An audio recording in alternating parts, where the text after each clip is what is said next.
Certificate കൊടുക്കേണ്ട ക്ഷേത്രങ്ങളുണ്ടെന്ന് പറയാൻ പറ്റുമോ നമുക്ക്? അഡൾട്ട്സ് ഓൺലി ക്ഷേത്രങ്ങൾ എന്നുകൊണ്ട് ഉണ്ടാക്കാൻ പറ്റുമോ? ഇല്ല. അതിനേക്കാളും ഉള്ള ഇഷ്ടം പോലെ ഉണ്ട്. അപ്പോൾ ഒരു പുരുഷന് ജന്മം കൊടുക്കാവുന്ന എത്ര മക്കളെ ഉണ്ടാക്കാൻ പറ്റുമോ അത്രയും മക്കളെ ഒരു സ്ത്രീക്ക് ഉണ്ടാക്കാൻ പറ്റില്ല. എന്താണ് കാമാഖ്യ ക്ഷേത്രത്തിലെ വിഗ്രഹം? ദേവിയുടെ യോനിയാണ്. ശങ്കരാചാര്യർ എഴുതിയിട്ടുള്ള സൗന്ദര്യലഹരി എന്ന് പറയുന്ന ദേവിയുടെ ഓരോ ഭാഗങ്ങളും കൃത്യമായിട്ട് വർണ്ണിച്ചിട്ട് പ്രകീർത്തിക്കുന്നതാണ്. ഡോക്ടർ TPS, എന്തുകൊണ്ടാണ് ക്ഷേത്രങ്ങളിൽ കാമാത്മകമായിട്ടുള്ള ശില്പങ്ങൾ കൊത്തിവെച്ചിരിക്കുന്നത്? സ്ത്രീയും പുരുഷനും ഇല്ലാതെ കാമം ഉണ്ടാവില്ലല്ലോ. ഇല്ല. അപ്പൊ സ്ത്രീകളുടെ ആണ് കൂടുതലും ഡിപിക്ട് ചെയ്തിട്ടുള്ളത്, അത് തെറ്റാണ്. സ്ത്രീകളുടെ അല്ല, മിക്കവാറും സ്ഥലത്ത് സ്ത്രീയും പുരുഷനും കാണാം. ഞാൻ ഇപ്പോഴത്തെ വളരെ ചുരുക്കമേ കണ്ടിട്ടുള്ളൂ. പക്ഷെ കൂടുതലും കണ്ടിട്ടുള്ളത് സ്ത്രീകളുടെ. ഈ ഖജരാവോലൊക്കെ പോയി കഴിഞ്ഞാൽ ഒരു സ്ത്രീയും 4 പുരുഷന്മാരും ഒക്കെ കൂടെ ചേർന്നിട്ടുള്ളത് കാണാം. തിരിച്ചും കാണാം. ഒരേ പുരുഷനെ 10 സ്ത്രീകൾ കൂടെ ഇരുന്നിട്ട് എങ്ങനെയൊക്കെ സന്തോഷിപ്പിക്കുക എന്നുള്ള പോസ്റ്റേഴ്സ്, അതൊക്കെ വളരെ സ്വാഭാവികമാണ്. പിന്നെ ഇതിൻ്റെ ഒരു സങ്കല്പം ഉണ്ടായിക്കഴിഞ്ഞാൽ പിന്നെ അത് കൊത്തുപണി ചെയ്യുന്ന ആളും അത് ചെയ്യുന്ന ആർക്കിടെക്റ്റിൻ്റെയും അതിൻ്റെ സ്വാഭാവികമായിട്ട് അയാൾക്ക് തോന്നുന്നതും ആരാ കൂടുതൽ ഉണ്ടായിട്ടുള്ളവോ? സ്ത്രീകളാണോ പുരുഷന്മാരാണോ? ഇതൊക്കെ ചെയ്തിട്ടുള്ളത് മിക്കവാറും പുരുഷന്മാരാണ്. പക്ഷെ അവരുടെ സങ്കല്പവും കൂടി അതിനകത്ത് ആഡ് ചെയ്തിട്ടുണ്ടാവും. വളരെ സ്വാഭാവികമായിട്ടുള്ളൊരു ഉത്തരമാണ് അല്ലേ? ഇനി എത്ര ഭഗവാന്മാരും ഭഗവതിമാരും നമുക്കുണ്ടെന്ന് നോക്കിയാൽ ഏറ്റവും കൂടുതൽ സ്ത്രീ ഭഗവതികളാണ്. ഓരോ മലയാളം അക്ഷരത്തിനും ആ ഈ മുതൽ കാക്ക ഗക്ക അവസാനം 56 അക്ഷരങ്ങൾ ചേർത്താലും അതിനൊക്കെ ഭഗവതി സങ്കല്പങ്ങളുണ്ട്. കാരണം പ്രകൃതിയാണ് കൂടുതൽ. പുരുഷൻ എന്ന് പറയുന്ന സങ്കല്പം കുറവും പ്രകൃതി എന്ന് പറയുന്ന സങ്കല്പം കൂടുതലുമാണ്. കാരണം പ്രകൃതിയുമായിട്ട് ബന്ധപ്പെട്ടിട്ടാണ്. നദികളുടെ പേര് സ്ത്രീകളുടെയാണ്, പല പൂക്കളുടെയും പേര് സ്ത്രീകളുടെയാണ്. അപ്പോൾ ഈ രൂപങ്ങളിൽ മാത്രമല്ല, പ്രകൃതിയിൽ കാണുന്നതൊക്കെ ഏറ്റവും കൂടുതൽ ഏതാന്ന് ചോദിച്ചാൽ എന്താ പറയുക? സ്ത്രീകളാണ്. അപ്പോൾ നാച്ചുറലി ഉള്ള ഒരു സങ്കല്പമാണ് ഈ സങ്കല്പം.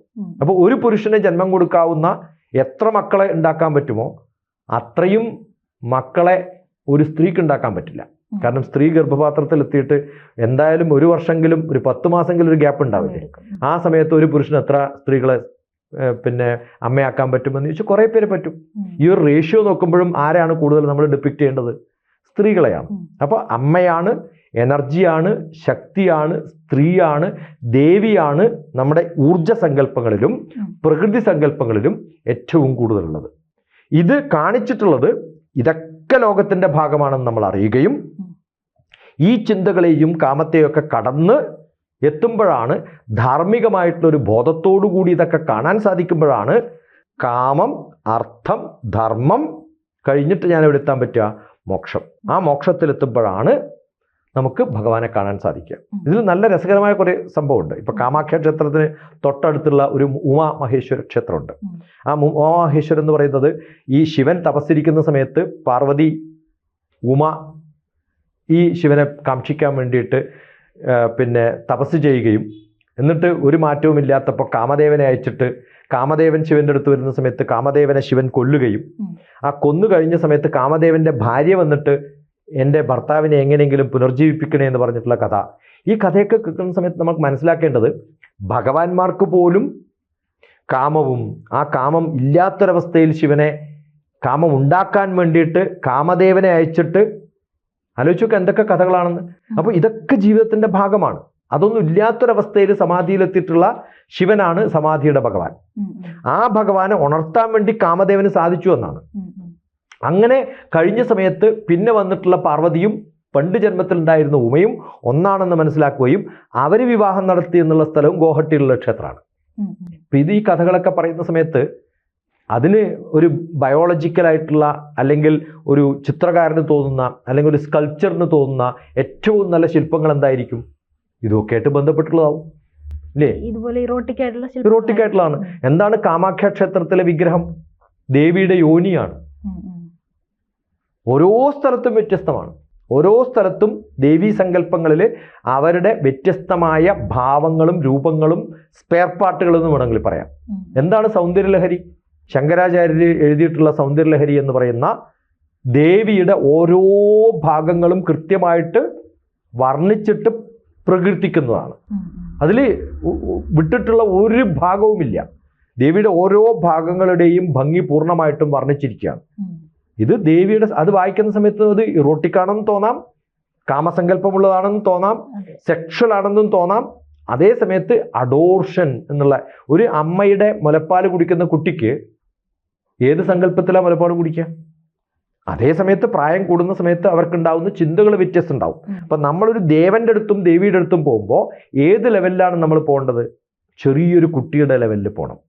ആ കുട്ടിയുടെ ലെവലിൽ പോകുന്ന സമയത്ത് ഈ ചില ക്ഷേത്രങ്ങളിലൊക്കെ കാണാം, തമിഴ്നാട്ടിലൊരു ക്ഷേത്രത്തിലുണ്ട്, അതിൽ വലിയൊരു വിഗ്രഹം എന്ന് പറയുന്നത് ഡെലിവറി എങ്ങനെയാണ് നടക്കുക എന്നുള്ളതാണ്. കുട്ടി പുറത്തു വരുന്ന തല മാത്രം പുറത്തു വന്നിട്ടുള്ള പ്രസവിക്കാനിരിക്കുന്ന ഒരു സ്ത്രീയുടെ വലിയൊരു വിഗ്രഹം അവിടെയുണ്ട്. അപ്പം ഇതൊക്കെ ഉണ്ടാക്കിയിട്ടുള്ളത് ഇത്തരം സങ്കല്പങ്ങളോടുകൂടിയാണ്. ഇതൊക്കെയാണ് ജീവിതം എന്ന് അറിയണ്ടേ? ഇതാണ് എൻ്റെ ജന്മം എന്നറിയുന്ന ഒരു അറിവ് തെറ്റാണെന്ന് പറയാൻ പറ്റുമോ? ഇല്ല. പരിധിവരെ ഈ കാമം എന്ന് പറയുന്ന ആ ഒരു കാര്യത്തിന്, ആ ഒരു വികാരത്തിന് നമ്മൾ പാപം എന്ന് പറഞ്ഞു വെച്ചിരിക്കുന്നത് കൊണ്ടാണല്ലോ ഇതൊക്കെ തെറ്റാണെന്ന് നമുക്ക് തോന്നുന്നത്. അതല്ല എന്ന് നമ്മൾ അറിയുമ്പോഴാണ് ഇതൊക്കെ ഭഗവാന്മാർക്കും ഉള്ളതാണ്, മനുഷ്യന്മാർക്കും ഉള്ളതാണ്, അത് വളരെ നാച്ചുറലാണ്, അത് വളരെ ഓപ്പൺ ആണ് എന്നുള്ളൊരു സങ്കല്പം വരുമ്പോഴാണ് നമ്മൾ ഏറ്റവും നല്ല ബ്ലിസ്ഫുൾ ആയിട്ടുള്ള സ്റ്റേറ്റിലേക്ക് പോവുക. ആ ബ്ലിസ്ഫുൾ സ്റ്റേറ്റിൽ എത്താൻ വേണ്ടി ഇതൊക്കെ അതിൻ്റെ ഭാഗമുണ്ട്. വളരെ വൾഗറസ് ആണെന്ന് തോന്നുന്ന അത്തരം കുറേ സീനുകൾ ഇപ്പോൾ സിനിമയിലൊക്കെ വരുമ്പോൾ നമ്മൾ കണ്ണടച്ചിരിക്കാൻ പറയും. പക്ഷേ ക്ഷേത്രങ്ങളിൽ ഇതിനേക്കാളും വൾഗറായിട്ടുള്ള സർട്ടിഫിക്കറ്റ് കൊടുക്കേണ്ട ക്ഷേത്രങ്ങളുണ്ടെന്ന് പറയാൻ പറ്റുമോ നമുക്ക്? അഡൾട്ട്സ് ഓൺലി ക്ഷേത്രങ്ങൾ എന്നുകൊണ്ട് ഉണ്ടാക്കാൻ പറ്റുമോ? ഇല്ല. അതിനേക്കാളും ഉള്ള ഇഷ്ടം പോലെ ഉണ്ട്. ഇതൊക്കെ എക്സ്പ്ലെയിൻ ചെയ്ത് കൊടുക്കുന്ന ഗൈഡുകളും അവിടെയുണ്ട്. മക്കളൊക്കെ ആയിട്ട് പോകണം, അച്ഛനും അമ്മമാരൊക്കെ പോയിട്ട് ഇതൊക്കെ കേൾക്കണം എന്നാണ് പറയാം. അത് അങ്ങനെയാണ്. അതാണ് നമ്മുടെയൊക്കെ ഏറ്റവും നല്ല ഒരു അനുഭവം എന്ന് പറയുന്നത്. എന്താണ് നാം എന്നറിയുന്ന സെൽഫ് ഡിസ്കവറി എന്ന് പറയുമല്ലോ, അതിനകത്ത് എൻ്റെ ജന്മത്തെക്കുറിച്ച് എനിക്കറിയണം. ഇതൊക്കെ ഉണ്ടായിരുന്ന ഒരു ബയോളജിക്കൽ ക്ലാസ് നടക്കുന്ന സ്ഥലമായിരുന്നു. മരുന്ന്, അസുഖങ്ങൾ വരുമ്പം മരുന്ന് കൊണ്ടു കൊടുക്കുന്ന ചിത്രങ്ങൾ അവിടെ കാണാൻ പറ്റും. ആൾക്കാർക്ക് വിശറി കൊടുത്തിട്ട് വിശി കൊടുക്കുന്ന ചിത്രങ്ങൾ അവിടെ കാണാൻ പറ്റും. രാജാക്കന്മാർ ഭരിക്കുന്നത് കാണാൻ പറ്റും. കർഷകന്മാർ കൃഷി ചെയ്യുന്ന ബിംബങ്ങൾ കാണാൻ പറ്റും. അതുപോലെ വ്യാപാരികളുടെ ബിംബങ്ങൾ കാണാൻ പറ്റും. ഇതൊക്കെ ക്ഷേത്ര സമുച്ചയങ്ങൾ ഉണ്ടായിരുന്നു. കാരണം എല്ലാം പഠിക്കുന്ന, കലയും ശാസ്ത്രവും ഒക്കെ പഠിക്കുന്ന ഒരു സെൻറ്റർ ആയിരുന്നു നമ്മുടെ ക്ഷേത്രങ്ങളൊക്കെ. അതുകൊണ്ട് ക്ഷേത്രങ്ങളുടെ ഒരു സങ്കല്പം, ഇത്രയും കൂടുതൽ ക്ഷേത്രങ്ങളും ഇത്രയും കൂടുതൽ അറിവുകളും ഇത്രയും കൂടുതൽ ഡാൻസുകളും ഇത്രയും കൂടുതൽ കലകളും ഇത്രയും കൂടുതലുള്ള കഥകളും ഉപകഥകളുമുള്ള ഏതെങ്കിലും ഒരു നാട് ലോകത്തിലുണ്ടോ എന്ന് ചോദിച്ചാൽ ഇല്ല എന്ന് ഉത്തരം പറയേണ്ടി വരും. അപ്പോൾ ഇത് വളരെ വലിയ സങ്കല്പങ്ങളാണ്. അതിൽ ഇതൊക്കെ ചെറിയ ചെറിയ കാര്യങ്ങളാണെന്ന് പറയാം. ഇത് ഏതോ ഒരു ആർക്കിടെക്റ്റിന് എപ്പോഴോ തോന്നിയിട്ടുള്ളതല്ല. കാരണം അന്യോന്യം ബന്ധപ്പെടാൻ പറ്റാത്ത വ്യത്യസ്തമായിട്ടുള്ള ആർക്കിടെക്റ്റും കലാകാരന്മാരും ഭാരതത്തിൻ്റെ പല സ്ഥലങ്ങളിലും പലപ്പോഴായിട്ട് ചെയ്തിട്ടുള്ളതിനൊക്കെ കുറേ ഒരു യൂണിഫോമിറ്റി നമുക്ക് കാണാൻ പറ്റും. ഇതെല്ലായിടത്തും ഉണ്ട്. ഞാനിപ്പോൾ ഖജരാവോ സെൻറ്ററിൽ പറഞ്ഞപ്പോൾ ഈസ്റ്റും വെസ്റ്റും സൗത്തും നോർത്തും വൈഷ്ണവ ശൈവ ശാക്തേയ സുബ്രഹ്മണ്യ ഗാണപത്യ സൂര്യ ക്ഷേത്രങ്ങളിലൊക്കെ ഇതുണ്ട്. സൂര്യക്ഷേത്രം കൊനാർക്കിലും ഞാൻ അടുത്ത് പോയി, അവിടെയും ഉണ്ട്. ഇത് എല്ലായിടത്തും ഉണ്ട്. ഇത് എല്ലായിടത്തും ഉണ്ടാവാൻ കാരണം ഒരേ സ്പിരിച്വാലിറ്റി, ഒരേ ചിന്തകൾ, ഒരേ തത്വങ്ങൾ, ഒരേ ഫിലോസഫി, ഒരേ റിലീജിയൻ, ഒരേ മതം പറഞ്ഞു കൊടുക്കുന്ന സംഭവങ്ങളാണ് ഇതൊക്കെ എന്നുള്ളത് കൊണ്ടാണ്. നമ്മുടെ എല്ലാ ക്ഷേത്രങ്ങളുടെയും സങ്കല്പത്തിൽ ആദ്യത്തെ ക്ഷേത്രം എന്ന് പറയുന്നത് തന്നെ ശിവൻ ആണ്. എല്ലാ യാഗയജ്ഞങ്ങളും നടന്ന സ്ഥലങ്ങളെയാണ് പിന്നെ ശിവക്ഷേത്രങ്ങളായിട്ട് മാറ്റിയിട്ടുള്ളത്. ക്ഷേത്രങ്ങൾ വളരെ പഴക്കമുള്ള ഒന്നുമല്ല. യാഗയജ്ഞങ്ങളാണ് ആദ്യം ഉണ്ടായിരുന്നത്, പിന്നെ ക്ഷേത്രങ്ങൾ വന്നു. ക്ഷേത്രങ്ങൾ വരുമ്പോൾ ശിവനാണ് പ്രതിഷ്ഠ മിക്കവാറും. ആ ശിവന്റെ കൂടെ പ്രകൃതിയും കൂടി ഉണ്ട്. പ്രകൃതി സ്ത്രീ സങ്കല്പവും പുരുഷ സങ്കല്പവും ശിവനുമാണ്. ഇപ്പോൾ ലോകത്തിലെ എല്ലാ ക്രിയേഷനും സംഗമങ്ങളുടെ ഭാഗമാണ്, കാമത്തിൻ്റെ ഭാഗമാണ്. കാമം, അർത്ഥം, ധർമ്മം, മോക്ഷം, ഇതാണ് ഒരു മനുഷ്യൻ്റെ 4 ലെവലുകൾ. അപ്പോൾ ആദ്യം എനിക്കുണ്ടാവേണ്ടത് ആഗ്രഹങ്ങളാണ്. അതിനെ പൂർത്തീകരിക്കാൻ വേണ്ടിയിട്ടുള്ള അർത്ഥം, മാർഗം. പിന്നെ ധർമ്മം. എന്താണ് ധർമ്മം? ഇത് ധാർമ്മികമാണോ, ഇത് ധാർമ്മികമല്ലയോ? ഇതൊക്കെ നമ്മളെ പഠിപ്പിക്കുന്ന സ്ഥലമാണ്. അത് പഠിച്ചു കഴിയുമ്പോൾ നമുക്ക് കിട്ടുന്ന ഒരു പൊസിഷനാണ് മോക്ഷം എന്ന് പറയുന്നത്, ബ്ലിസ്ഫുൾ എന്ന് പറയുന്ന ഒരവസ്ഥ. ഇത് പഠിപ്പിക്കലാണ് ക്ഷേത്രങ്ങളുടെയൊക്കെ ധർമ്മം. അപ്പോൾ ഭഗവാന്മാരും രാസക്രീഡകളും കാമവും സെക്സും ഒക്കെ ഉള്ളവരാണ്. അത് നമുക്ക് കാണിച്ചു തരാൻ വേണ്ടിയിട്ട് കുറേ മൃഗങ്ങളുടെ രൂപങ്ങൾ ചേർന്നിട്ടുള്ള വ്യാളി സങ്കല്പം. കാരണം അത് ആ പ്രകൃതിയിൽ അതൊക്കെ ഉണ്ടായിരുന്നു, അതിനെയൊക്കെ മാറ്റിയിട്ടാണ് ഈ ക്ഷേത്രം ഉണ്ടാക്കിയത്. അതിന് മുകളിലാണ് ഇതൊക്കെ കെട്ടിപ്പടുത്തത് എന്ന് കാണിക്കാൻ വേണ്ടിയിട്ടുള്ള ബിംബങ്ങളെ കാണാം. അത് കഴിഞ്ഞിട്ട് പിന്നെ എന്തുണ്ടാവും?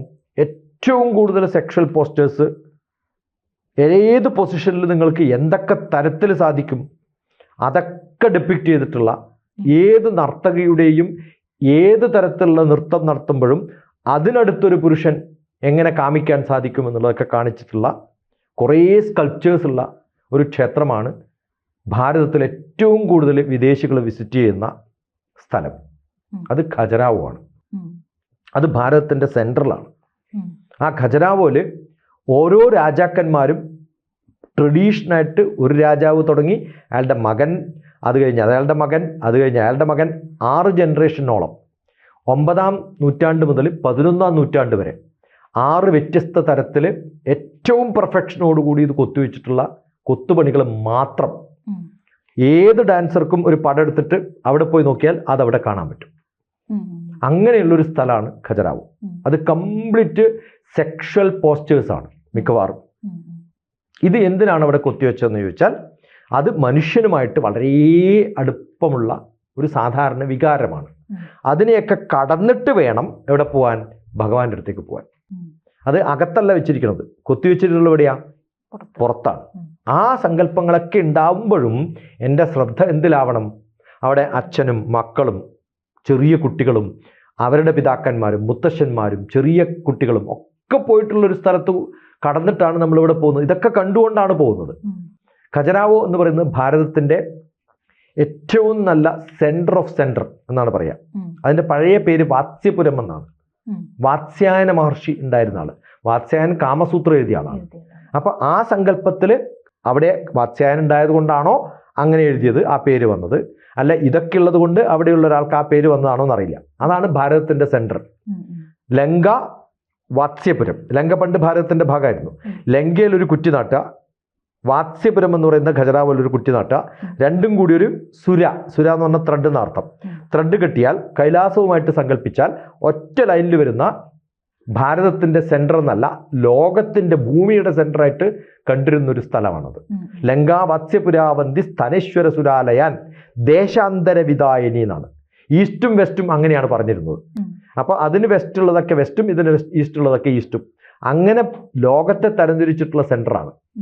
അവിടെ മാത്രമല്ല, നമ്മൾ തമിഴ്നാട്ടിലുള്ള ചെറിയ ശ്രീരംഗം പോലെയുള്ള ക്ഷേത്രങ്ങളിൽ പോയാലും കാമാഖ്യ ക്ഷേത്രത്തിൽ പോയാലും എല്ലായിടത്തും ഈ ഡെപ്പിക്ഷൻസ് ഉണ്ട്. അതിനെന്താ കാരണം? ഈ കാമത്തെ നമ്മുടെ സങ്കല്പത്തിൽ ഈ കാമമില്ലാത്ത ഒരാളും ഇല്ല. അത് കടന്നിട്ട് അപ്പുറത്ത് പോകുമ്പോഴാണ് അറിവ് എന്ന് പറയുന്ന ഒരു ഭാവം നമുക്ക് ഉണ്ടാവുക. വളരെ സ്വാഭാവികമായിട്ട് അതിനെ കാണാനാണ് നമുക്ക് തോന്നേണ്ടത്. അത് ഇറോട്ടിക്കാണ് അല്ലെങ്കിൽ അത് കാമസങ്കല്പമാണ് എന്ന ചിന്തകളിൽ കാണുമ്പോഴാണ് ഈ പ്രശ്നങ്ങളൊക്കെ.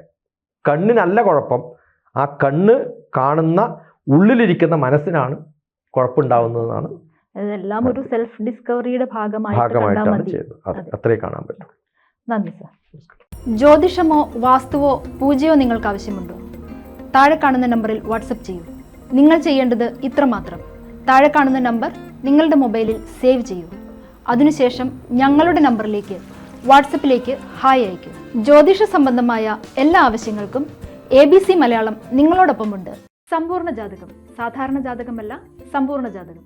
75 പേജുകളടങ്ങിയ സമ്പൂർണ്ണ ജാതകം 250 രൂപയ്ക്ക് നിങ്ങളുടെ കൈകളിലേക്ക്. അതിനായി നിങ്ങൾ ചെയ്യേണ്ടത് ഇത്രമാത്രം: താഴെ കാണുന്ന നമ്പറിൽ ബന്ധപ്പെടുക. ജ്യോതിഷവുമായി ബന്ധപ്പെട്ട എല്ലാ വിശേഷങ്ങളും നിങ്ങളിലേക്കെത്താൻ ABC ജ്യോതിഷം സബ്സ്ക്രൈബ് ചെയ്യുക.